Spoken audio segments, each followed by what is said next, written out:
Սա քրեական փաթեթավորմամբ, ընդ որում սպիտակ թելերով կարված փաթեթավորմամբ քաղաքական գործընթաց է։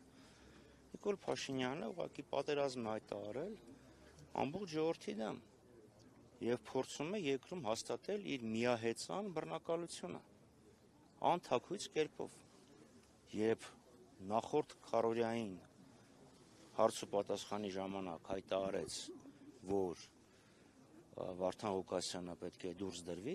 ակնհայտ է, որ այս շինծու գործով, այս բեմականացումը,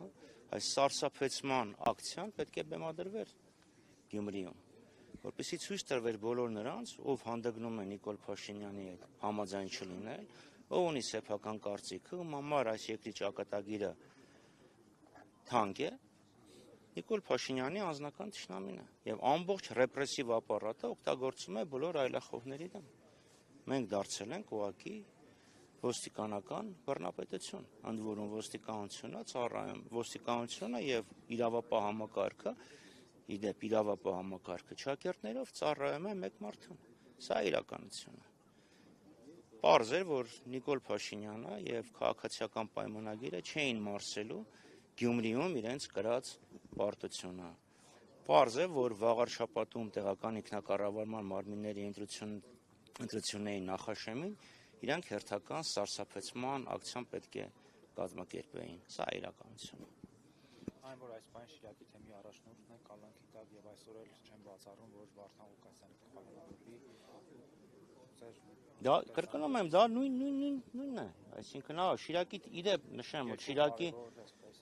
ֆիքսենք, Շիրակի թեմի առաջնորդի մեղադրական վճիռը, դատապարտման վճիռը կայացվեց Գյումրիի տոնի նախօրեին։ Սա նաև հստակ ուղերձեր շիրակցիներին, գյումրեցիներին, որ եթե դուք հանդգնեցիք դեմ դուրս գալ ինձ, ապա կտեսնեք, թե ինչ է տեղի ունենալու։ Կրկնում եմ, սրանք շինծու քրեական գործեր են, որոնք ունեն քաղաքական նպատակ։ Իշխանության ներկայացուցիչներն ասում են, քրեական գործեր են։ Գիտեք, Ստալինի ժամանակներից հետո, երբ կար տխրահարչակ 58-րդ հոդվածը ժողովրդի թշնամի, դրանից հետո թե Սովետական Միությունում, թե մյուս բռնատիրական երկրներում բոլոր քաղաքական օպոնենտներին դատում են քրեական հոդվածներով։ Զարմանալու որևէ բան չկա։ Ուղղակի կարելի է ընդհանրապես զարմանալ, թե ինչ խորությամբ կարող են ընկնել այս մարդիկ, ինչ աստիճանի,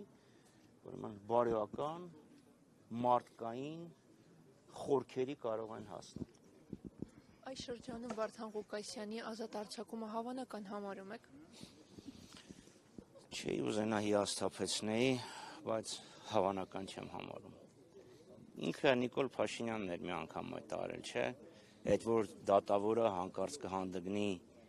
իմ ասածը չկատարել։ Ինչ եք կարծում։ Այս ամեն ինչ արեցին, այս շոուն արեցին, որպեսզի բերեն եւ դատարանն ասի. «Նետ» կատակ եք անում։ Ցավոք սրտի իրական Հայաստանի ճակերտավոր իրականությունը այստեղ է։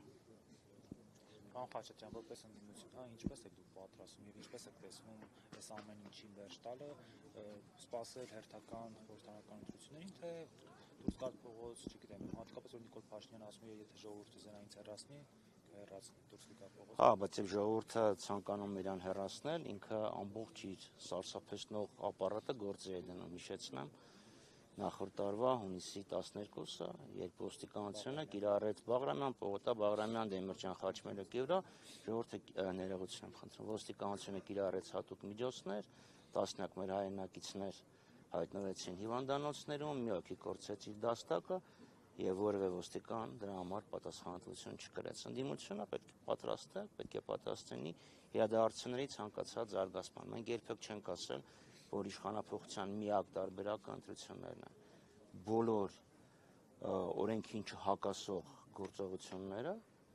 լեգիտիմ են, պետք է կիրառվեն։ Շնորհակալ եմ։